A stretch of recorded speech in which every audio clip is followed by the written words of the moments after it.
Hello and welcome to mine and my son's YouTube channel, where my main focus has always been to educate and spread the word about people with disabilities so I can change society's views on people with disabilities.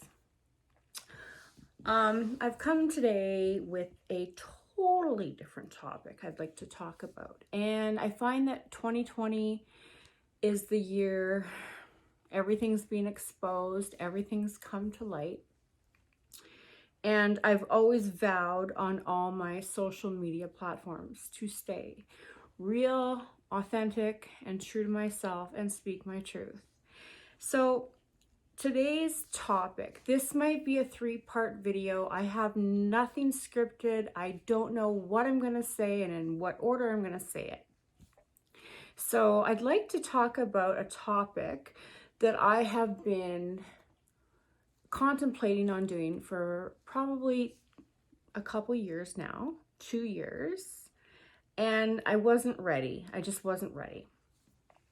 So I'm okay with talking about it now, and I'm an open book.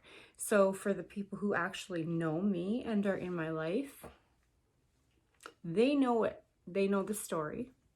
And I think now is a good time to share my story, only so that it will encourage other people out there to share their stories and come forward and just see how things go. I don't know what to expect. I really don't. This is just like, I'm just gonna speak my truth, come forward with it. So this is gonna be part one. And I'm going to talk about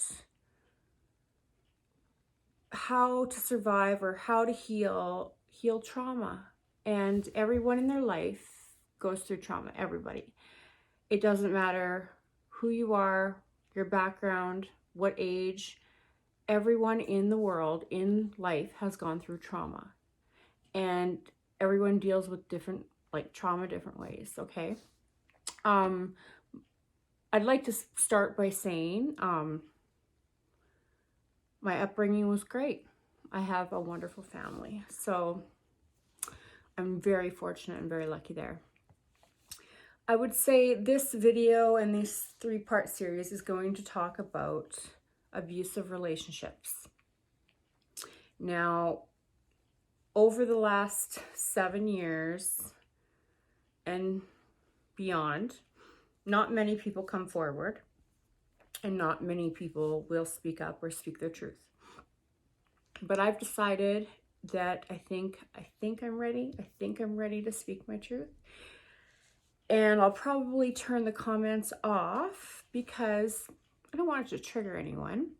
And I don't want any trolls leaving their comments on things. So any male or female out there who has experienced mental, physical, verbal abuse, all that, now's a good time to speak out. It's just that here's the thing, and this is truly hard to do. It takes guts for someone to put themselves out there like I am with you guys. I'm very vulnerable and very open right now, but yet I'm an open book, and I'm hoping that this helps people want to share their stories and come forward as well. All right, so I don't know where to begin. I'm just going to say that 7 years ago, I escaped a very toxic, narcissistic, abusive relationship. And I have triggers, and I've noticed, when you escape these things, you still have nightmares. I still have nightmares. I had a nightmare last night. I had a nightmare the night before that. And it's weird because I don't know why I'm playing these scenarios over in my head over and over and over, but I am. I've been in 3 abusive relationships. One started at age 28, and then the next one was at 31 or 30, and then the next one after that lasted 4 years with a different person. I will not be using any names, and I will just, go over what I've learned from them and how to heal trauma. Am I healed? I don't know. I don't know.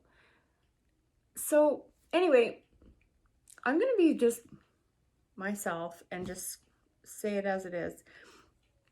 I didn't know what a covert narcissist was. I had no clue. I was raised where my father loved my mother. They're still together. I had a good upbringing. I had good relationships as a late teenager, in my 20s. Like, I didn't know any of that kind of thing, what covert narcissist was. And then I escaped one, and the relationship. So basically, like I said, this is going to be a 3-part video. It has to be, because I have so much to talk about. The things that I've learned after I got out. I didn't know what the word gaslighting was. I didn't know what the word love bombing was. I didn't know what the word, oh, there's so many, where they totally play with your mind to the point where, anyway, there's so much involved. I said when I got out, I'm going to be healed in 4 years. I just said that to myself. Give me 4 years, you know, give me 4 years and I should be healed. It's 7 years later and I'm not healed yet. And I feel like I'm almost there. And is anyone ever 100% healed from something? But I know a lot of people out there don't ever talk about things. And I know a lot of people hold things in for very long periods of time, and it manifests into depression, anxiety, sleep disorders, weight gain, weight loss. And I've never kept things in. And even before these relationships I was in, I was like truly an open book my whole life. That's just who I am. That's my spirit. That's my soul. My family, on the other hand, is very, very private, very quiet and private. That's them, and I respect them. I'm different. I've just always will be an open book. I will speak my truth. I'll try to help people. I'll educate them. I don't like to hide things, and I feel like it's a good time in my life to talk about it. So basically, one of the first abusive relationships I was in, my son was a newborn. It was before he was born, and it wasn't with the person who's the father of my child. And that was a physically abusive relationship. And I remember just thinking, I made supper, like the littlest things. It just, whatever, it was bad. Made supper wrong. I got hollered at, screamed at. And I'm a very strong personality, so I don't put up with that. Well, I think I talked back once and he got physical. And that escalated really bad. I still have nightmares about that one, where he got very physical.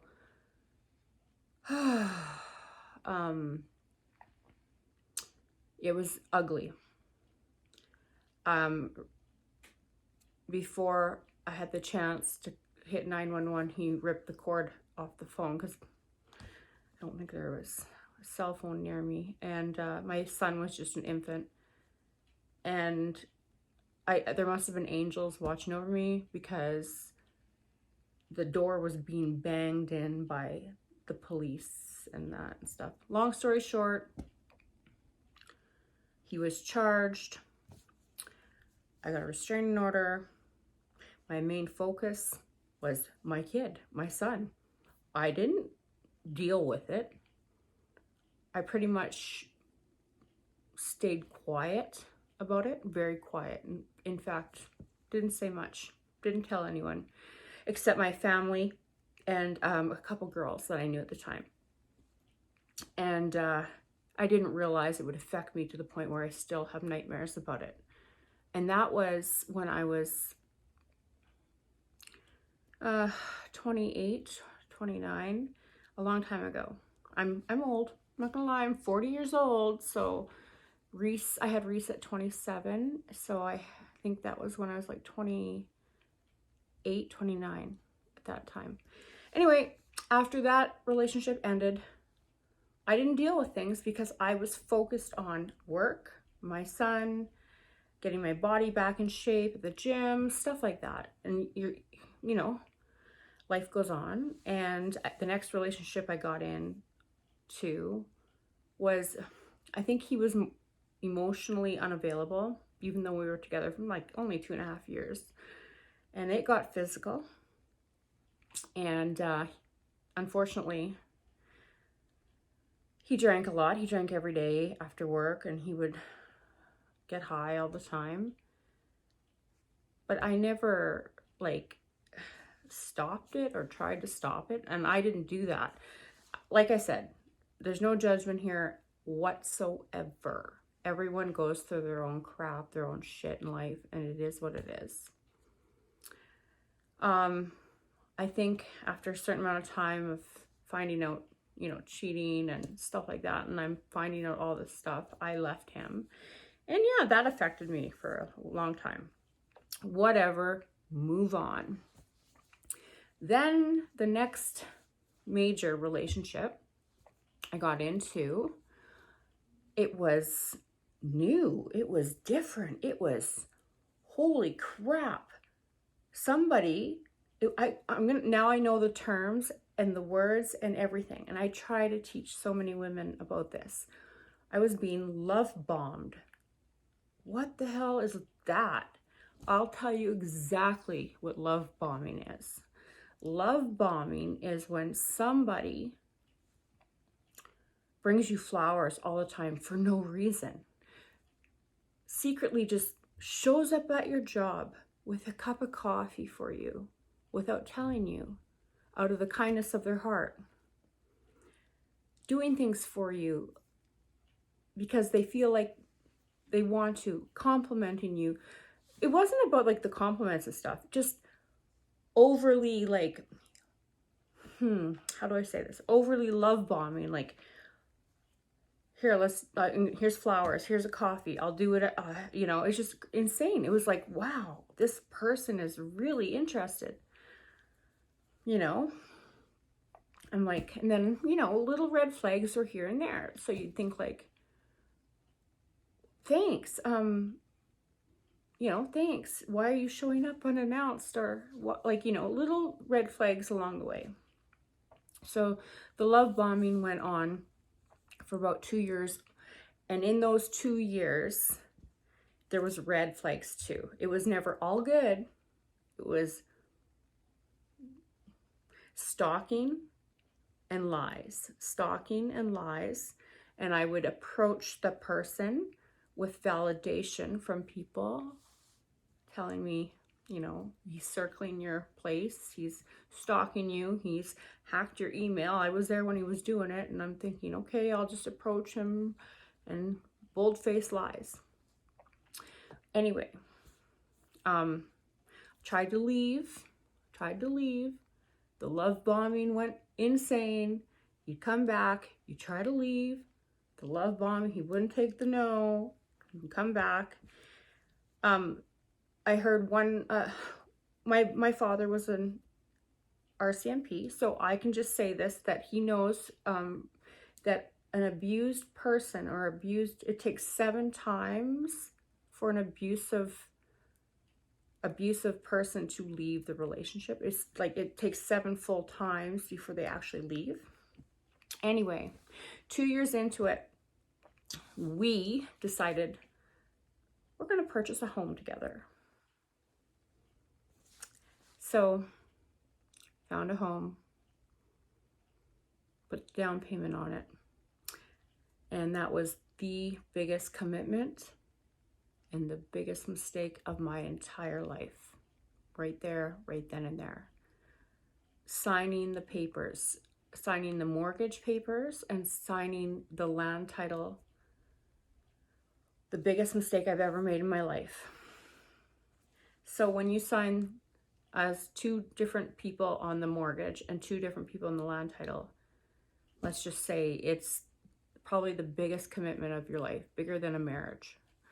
Anyway, fast forward, buy a home together. I was sick to my stomach. I knew something was wrong. And I just knew this isn't right. So I phoned the bank 2 weeks before we took possession of the house. And I said, is there any way possible I can get out of this? I said, I know I'll lose my down payment. Is there any way possible? They said, nope. And I'm like, oh boy. So the day came, the moving day came. And those 2 years in that house were prison. And I don't think I want to go into detail with all the incidences that happened and everything that went on, because that's a book. And I don't think I'm ever going to have time to write a book. So whatever. We'll go into that maybe in part 2, part 3. So you really get to know what a covert narcissist is like. I didn't even know what the word narcissist was. And there's difference, okay? He's not, the person's not cocky or conceited, but you add covert in front of it. And basically that is like highly, highly intelligent, smart. But here's the scary part. I didn't know. They lack empathy and they lack sympathy. I am an empath and I feel emotions, always have, from people. I pick up energy like that. And I empathize and I sympathize with others. And I didn't know, because a covert narcissist is a pro. Like, let's just say they're pros, they're cons. They're very professional con artists. They're liars, and I didn't know that. And anyway, how do you heal trauma when you finally get out? I said, I'm out. I had PTSD, which is post-traumatic stress disorder. Didn't know what that was. I've never had that in my life. And how I knew I had that was when I escaped, if I went out to get groceries or to work, I'm always thinking someone's following me, always behind me, always watching my every move, because that's what was going on. And I remember the first time I really experienced it, I went to get groceries. I walked into the grocery store and I couldn't breathe. My hands started sweating. And I just turned around, went right back home. And it's just a feeling of not safe. That's what it is for me. The PTSD was a feeling of not safe. So this was new to me. I stayed very sheltered and isolated. Even though I had a job and I had my son, I still carried on with life. I never stopped. But I remember saying, I should go talk to someone about this. So I went to a therapist or a counselor, some man I went to. And as I'm telling him things step by step, he's just sitting there typing, writing things. And the first thing he wants to do is prescribe me something. I'm like, I look at them thinking, what's that gonna do? Literally, didn't even bother. Could care less. I got really into going to the gym. And I think that was for the first 4 years. Even though I was always into swimming, always into the gym, I did a lot of my mental therapy at the gym those 4 years after I escaped. So that was pretty much my therapy. And, like I said, there's a plethora, a booklet, a victim impact statement, pages typed, that I remember, like all the incidences that had happened and stuff like that. But anyway, how do you heal? So we're 7 years after, and oh my God, what's my eyeball? 7 years after, and trust issues. Now this is also for men and women. I mean, there's men who are in extremely abusive relationships. I've met a couple guys who were in really bad relationships with their ex because like they were treated like crap, like a con, like it's just bad.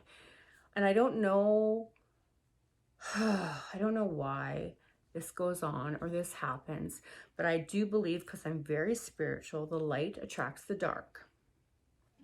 So if you're an empath like myself, or your vibration's a little bit higher, somebody of a lower vibration will come in and, oh, where do I start? This is crazy. It's out 22 minutes. Okay. How do you heal from trauma? That is a good question. So I've been thinking about doing this video forever, and like I'm talking 2 years now, and I don't know where to start, and I don't know if I should have made jot notes, but I think there's little triggers that I've noticed with myself. And it's funny because you'll see all these things online saying, survivor of a abusive, survivor of a narcissist. How do you know if you're with a narcissist? I'm thinking, literally, I just swipe, like, who cares? Who cares? Who cares? I'll deal with it my way, like on my terms. And I did. Like, I went to the gym. I became more open about it. I started talking about it just to close people. And I think after 7 years, I'm fully able to talk about it now. And I get that this platform is public to the world. And maybe 2 of those 3 abusive relationships, maybe 2 of those guys are watching right now. I don't care. I think it's good, and I think it's therapeutic to acknowledge it, to talk about it, and to come out of the dark about it. And it takes a lot of courage and guts for me to do this, and I want it to help others. So I'm going to leave it at that, and this will be part 1. And maybe for part 2, I will do jot notes on what to talk about, and we'll go from there. So thanks for listening, and peace.